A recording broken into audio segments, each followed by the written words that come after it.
Hi guys, so this is Oshi, and continuing with the April themes of readings about well-being, I decided to do a weekly reading concerning well-being.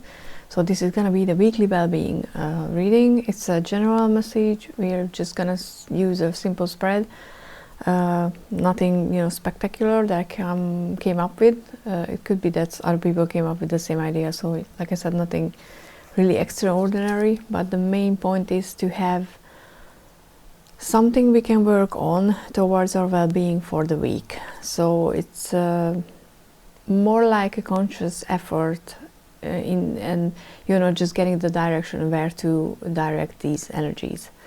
So I hope I might post a spread and the explanation and which position is which card on my blog. If I manage to do that, I will link it down below in the description. If not, please remind me if you need that. But there is going to be 4 cards we're using for the main area to focus, the illustrated Crystallary deck with the book at hand, because I'm not familiar enough with crystals and with the meanings yet. This is part of my summer selection of decks, so this is also a chance for me to study my decks. And then there will be 2 tarot cards to see what we can do to support this energy, or something that comes up in the card, and what we should avoid doing. And then we're gonna have the Wisdom of Oracle to see what the underlying issue might be with this whole thing. I think this could be useful, but please feel free to suggest a different spread, or even adding additional positions if you think that would be beneficial. But okay, let's see. It's a very tiny deck because it was with the book, so it's not the actual oracle, separate oracle deck that you can get if you want. We have hematite with anchor in, so out of the top we might probably have to work on finding stability or getting free from restrictions, because if you look at the card on its own, it could mean both, right? An anchor is something that keeps you at place, which can be a good thing, obviously, if you need more stability in your life, but it can be very constricting or confining if you feel like your life is all about restrictions and boxes. So let's see what the message is. Fortunately, the page number is on the card, so we don't have to do this forever. Dun, dun, dun, dun. Okay, so we need more.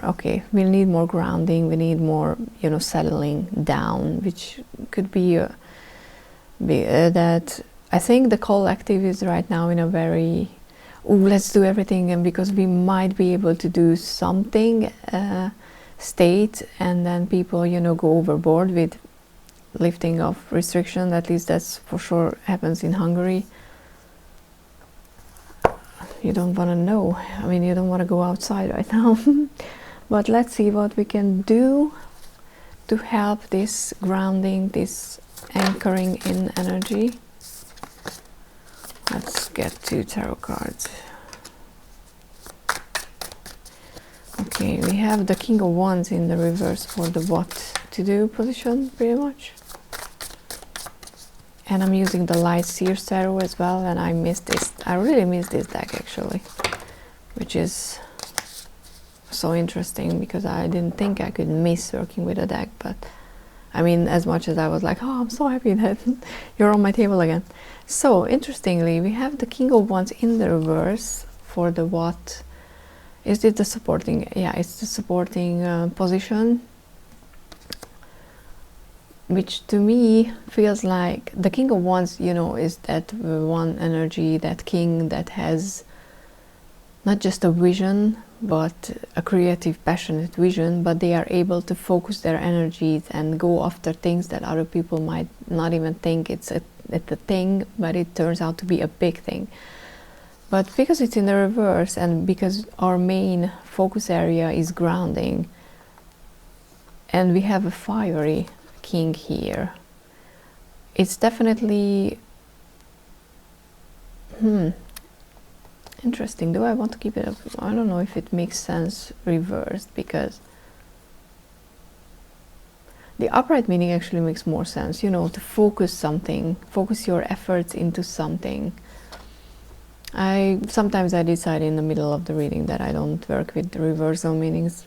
I just let how the reading feels naturally to come together, because yeah, the reverse meaning doesn't make sense, but the upright meaning makes sense, you know, focus all energies, or passionate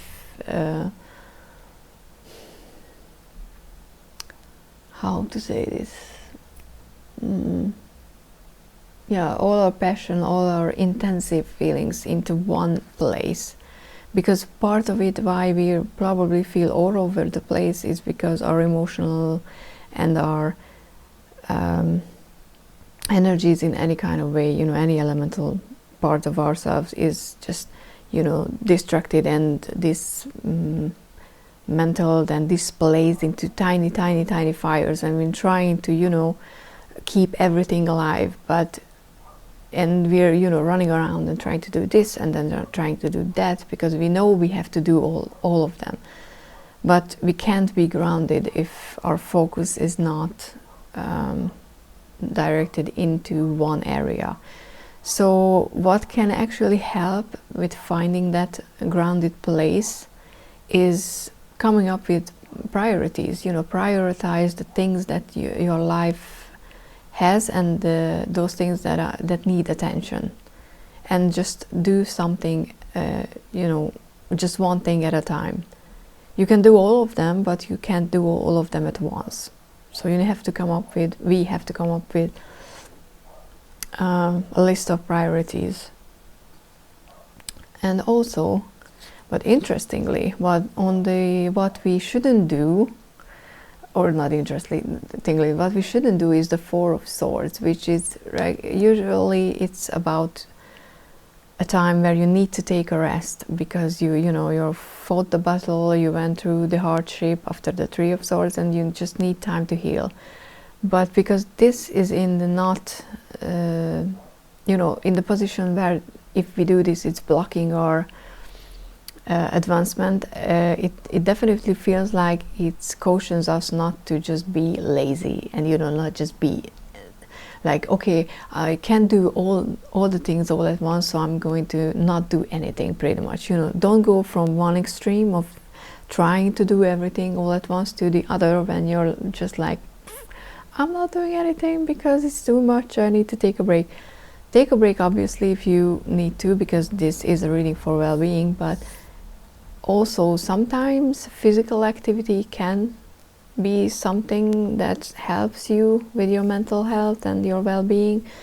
So this week it's not advised to just sit on the couch and watch Netflix or the NFL draft if you're like me, but, you know, do the things, just, you know, prioritize, but definitely keep moving. Don't stop for too long with not doing anything, because that might just lead for you to go back to your head and start those cycles that are not healthy.